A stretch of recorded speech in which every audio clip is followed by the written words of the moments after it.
नमस्कार, देवभूमि चैनल में आपका स्वागत है। आज के इस वीडियो में हम बात करेंगे उत्पन्ना एकादशी के पारण की कि एकादशी के व्रत का पारण कब होगा, पारण का शुभ समय क्या है, किस प्रकार से पारण किया जाना चाहिए, क्या पारण की विधि है।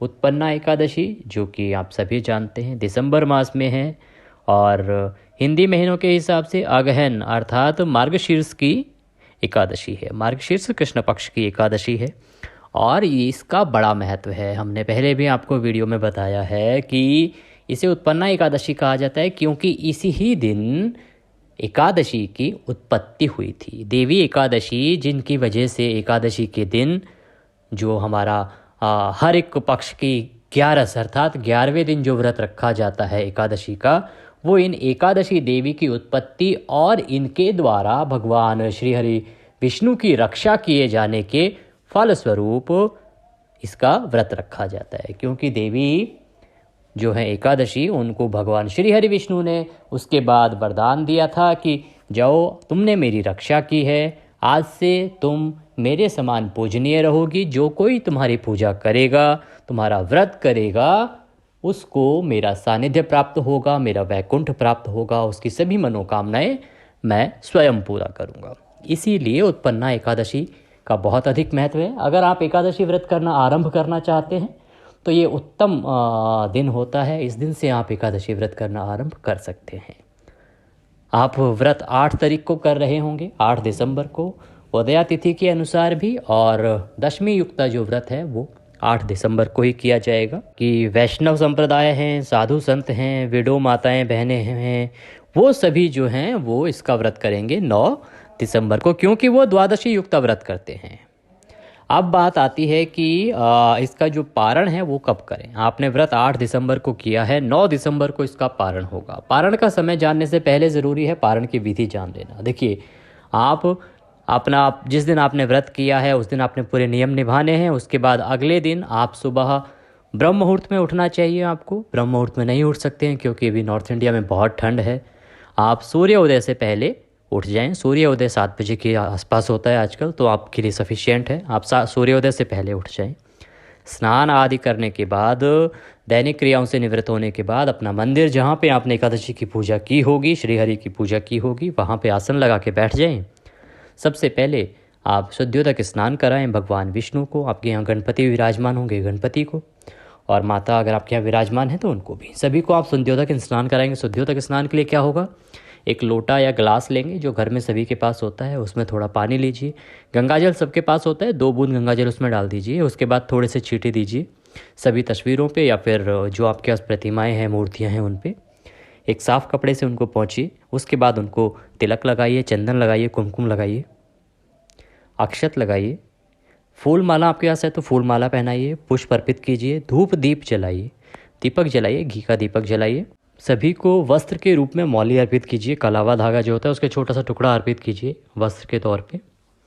अर्पित करने के बाद भगवान को प्रणाम कीजिए और भगवान को प्रार्थना कीजिए कि हे प्रभु, हे श्री हरि, हे भगवान विष्णु, हमने उत्पन्ना एकादशी का व्रत किया था, इसके निमित्त अगर कोई हमसे गलती, कोई त्रुटि, कोई भूल हुई हो तो हमें क्षमा करें। प्रभु, आप तो परमेश्वर हैं और हम तो साधारण मनुष्य हैं। अगर जाने अनजाने में कोई गलती हुई हो तो उन्हें आप क्षमा करें और अपना आशीर्वाद हम पर सदा बनाए रखें। प्रकार भगवान से प्रार्थना करने के बाद आप भगवान को भोग लगाएं। भोग लगाने के लिए आप जो है बहुत सारे अलग अलग हमारे जो प्रांत हैं, हमारे हिंदुस्तान के अलग अलग, हर क्षेत्र की अलग विशेषता है। बहुत सारी जगह फल का भोग लगाते हैं, केले का भोग लगाते हैं। कुछ जगह पे सुबह लोग पराठे बना के और उसका मीठे के साथ भोग लगाते हैं, और कुछ जगह पे पीले चावल की रिवाज है कि वो पीले चावल बना के और खाते हैं। देखिए, पहले भी हमारे वीडियोस में बहुत सारे हमारी माताएं बहनें सवाल करती हैं कि चावल तो वर्जित है, चावल तो वर्जित है। देखिए, चावल वर्जित है एकादशी को, द्वादशी को नहीं। और ये जो चीज़ें हैं, ये प्रथाएं अलग अलग जगह के इसके हिसाब से, ये भोग आपको चावल से लगाना है, रोटी से लगाना है, फल से लगाना है द्वादशी को, या किससे खोलना है, ऐसा हमारे किसी जो धार्मिक ग्रंथ है हमारे, उसमें नहीं लिखा है कि आप चावल का ही भोग लगा के अपना पारण करेंगे। ये क्या है, प्राचीन काल में छोटे छोटे कबीले थे, वो अपनी सहूलियत के अनुसार, उनकी सुविधा के अनुसार जो वहाँ पे उपलब्धता होती थी उस हिसाब से वो उसको कर लिया करते थे। तो इसीलिए आप जो आपके यहाँ पे प्रथा है उसके अनुसार अपना व्यंजन बनाएं, भोजन बनाएं, भगवान श्री हरि को भोग लगाएं और उसके बाद उसमें से प्रसाद लेके अपना पारण करें।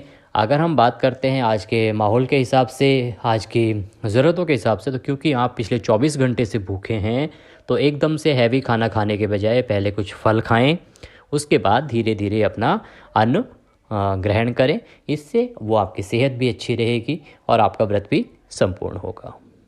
बात आती है कि आपको पारण करना कब है। देखिए, जो उत्पन्ना एकादशी है, इसके व्रत का पारण का शुभ समय है दिसंबर को सुबह 6:31 पे जो है अपना एकादशी तिथि समाप्त हो रही है। उसके बाद पहले जो एक समय होता है 5.5 घंटे का, वो होता है हरिवासर का समय, उसमें व्रत पारण नहीं किया जाता है। तो आपका एकादशी समाप्त हो रही है 12:41 से। हम 12:41 के बाद पारण कर सकते हैं। शुभ समय की अगर हम बात करें तो वो आपका है को 12:58 से 3:06 तक। ये उत्तम समय है, शुभ समय है, इसमें आप पारण कीजिए। अगर कभी आप इस शुभ समय में पारण नहीं भी कर पाते हैं तो इस चीज़ का ध्यान रखें कि हरिवासर के बाद ही आप व्रत का पारण करें।